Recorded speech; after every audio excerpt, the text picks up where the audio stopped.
Hey, everybody. Welcome to Back to School Night, virtually, online. My name is Mr. Kortes, and I am your students' either 7th or 8th grade math teacher. Just to say something about myself, I've been here at Lewis Pasteur for 27 years. In fact, there's a chance that you were in my class as a parent back in the 90s or early 2000s. That seems to be happening more and more. So anyway, welcome to this rather interesting school year, and I'm going to spend a few minutes going over what your students will be doing in my classroom. The first thing I'm going to do here is I'm going to share my screen with you and allow you to see some of the things that the students see. So I'm going to go here to Google, and I think everybody in the world is familiar with Google. What you do is you simply type in my last name, which is Kortes, and the very first hit that you see here is my teacher site. If you click on that, it will take you to all of my classes, which are found on the left side of the screen here. As you can see, I have a little bit about me, my teacher site. Here's something about me. If you're interested in reading about me, I'll go ahead and let you read that on your own. I'm going to go ahead and go to the 7th grade, and things are actually really similar between 7th and 8th grade, so I'm not going to bore you with all the details. I think the class conduct is the same. The classes operate very, very similarly. Here's supplies that are needed. Obviously, we like the students to come with a math journal every day. Make sure that they have something to take notes in. This guy right here, a math journal for notes. And basically, that's on a daily basis. I do like to have the students have graph paper. Graph paper is helpful because in 7th and 8th grade, we really get into graphing. We get into different types of linear, and we don't really get into nonlinear functions.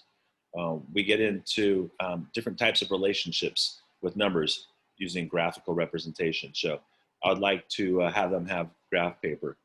All work is done in pencil. Don't really like work to be done in pen, and it's a math class. You don't see many accountants or scientists working with pens because they can't erase their mistakes. And yes, we all make mistakes. So have them have at least a couple pencils. And the reason it's 2 is because we might as well have one ready if one breaks. All right, how about this? So you really don't need to have a scientific calculator. It helps. If you have a calculator that does fractions and does some other type of scientific functions, okay. But if they don't have to run out and buy one. A scientific, your Chromebook will work as well. And also, probably most importantly, is an open mind and a willingness to learn. Students need to be in a good place, in a good environment in their household, ready, dressed, and ready to go to work, just like we all do when we go to work. So we expect the same thing from the students. Students have, basically all of the grades are going to be posted on Q. Even though we use Google Classroom as the place, and I'll show you that in a second, for students to get their work and assignments, I expect for them to see their grades on Q. They'll be posted probably right before each Monday. So they'll have their student work as well as any quiz or test that they take would be updated over the weekend. And by the time they come to school on Monday, they would have been updated from the previous week. So that means all classwork or homework that I have the students turn in need to be turned in by the end of the week so that I can grade it. And as far as late work goes, hey, look, I understand that we're working in a strange environment. This whole distance learning and teaching is new for all of us. If students turn in work late, I'll give them credit for, about a week after. But by then, it's just no need to make it up. We've moved on. The bus has moved on. But so, let them know if I see stuff straggling in, and I'll give them full credit for up to a week. And that's about it. And I pretty much say that right here. And the purpose of homework is for everyone to review and prepare for the next assessment. In terms of grading, which, pardon me, is right down here, it's a straight 90, 80, 70, 60, 50 grading system. And the bulk of the grading does come from exams and quizzes. So probably about 80% of their grade is going to come from quizzes and from exams. So make sure that, and they will have an opportunity to retake those. Now, listen, I'm missing anything in this particular presentation that you have any questions on, don't hesitate to send me an email, and either I'll email you back, or if you want to talk about it, send me your phone number, I'll call you. I can go over all of this with you. It's pretty straightforward. Okay, so we're going to be using, look at this red here, we will be using Google Classroom as our meeting and workplace. I want you guys to know that your students will be meeting, and here's an example of, I'm going to show you both classes. Here's an example of a day. So we have our math 7th grade period 2. Here was our day yesterday. Good morning, students. Welcome to week 3. I gave them some things that were going. We're having, Zoom was down yesterday, and talked to them about how they would deal with that. I talked to them about how to upload their work or take pictures of their work from their books and have them send those, and the students are doing fantastic with that. A lot of the quizzes will be done online, and like for instance, here's an example of that quiz, a place that the students can go to take quizzes, and they've already started doing that, and they did fantastic with that. I had them do a little quiz to make sure that they knew how to stay and stay successful in class. That was called Staying on Top of Things. And then here's the assignment: complete page 34 from your Go Math book and submit it to Google Classroom. There will be an assignment for it. Even though it technically is due on Thursday, I would like you to complete today. And so that assignment can be found right here under classwork, and they can click on that, and it shows that is that particular activity and what's supposed to be done. Be sure to complete and submit a picture of page 34 from your Go Math book. Review a video on PEMDAS if you need help. So I try to direct them towards videos that will be helpful. Back to the stream, back to an example of yesterday's work. So students completed that. I usually submit videos or create a link to videos that are helpful towards that day's instruction. Lots of times I'll stop a video and I'll use my whiteboard pad and go over some things that may have been going on. Also, I can answer any questions. And I give them examples of, like for instance, yesterday they were multiplying integers using products. And so I gave an example here of what something might look like -1 with a 9 in parentheses means that's the same as -1 times 9, which is -9. And they can feel free to ask me questions during class.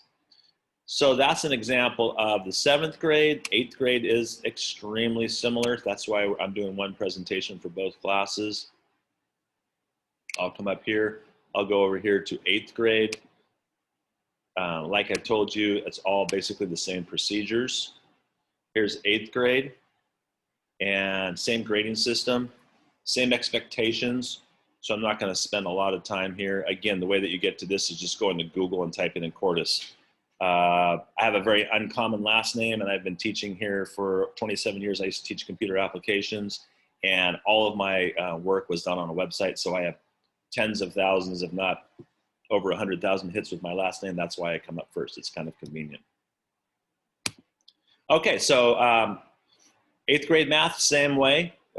Here's a really similar thing. What we're going to be working on. Today they did the same staying on top of things quiz. Talk about what we're working on. We were working on yesterday, moving decimals around in powers of 10, dividing and multiplying numbers in powers of 10. I had a nice video on that. And then we got into scientific notation. And the project from that was to have students turn in their notes from that to me. So that was, and that again, that was under classwork. It said, complete and turn in a picture of your notes.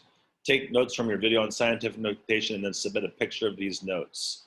And then here's another place where that video is. And this video was an excellent video on scientific notation. So they click on that. What? But sometimes they have to put up with a little commercial or a little ad. Skip the ad. Example problems so that you'll get really good at this stuff. So scientific notation is like an abbreviation. It's a shorthand way. Okay, so that's an example of a scientific notation video. And the reason that I like to have those available is so that students can refer to those. And I also encourage them to seek their own works. I know 12 and 13 and 14-year-olds have a hard time being self-learners, but there is so much information out there. And even you as parents can help them. If they have a question on a particular topic and I'm not there to ask, just go to YouTube videos and ask. How do I multiply numbers using scientific notation? How do I add numbers using scientific notation? How do I add, multiply, subtract, and divide rational numbers? What is the difference between a proportional and non-proportional relationship using a graph? All those questions can be answered using YouTube videos. And there's a lot of great stuff out there. Another question that you may have, or a question that you may have, is how do I know what my student is working on when throughout the semester or the school year? Let me help you with that. So I'm going to go ahead and share my screen again and show you what that looks like. So we're back here at the 8th grade page, and the 7th grade works identically.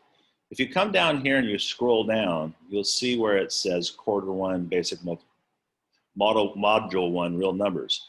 What the Q1 Week 2 means is that we're in the first quarter, and that's in Week 2, which was last week. Right now, we are in Week 3. Now, these due dates disregard right now. I haven't updated those, and I'm not exactly following this homework system, but what I am doing is having students follow this same basic pacing. So we're actually a little bit ahead, which was one of my goals, because I'm just skimming some of this stuff right now, and then we're gonna get back into detail of it. So that's where the pacing can be found. I'm sure that I haven't hit every detail for you on this video, and I really wish that you were out here and I was talking to you and could field your questions individually. It's going to be an interesting but exciting school year. Hey, we're in different times, but let's embrace it and do the best we can with the tools that we have.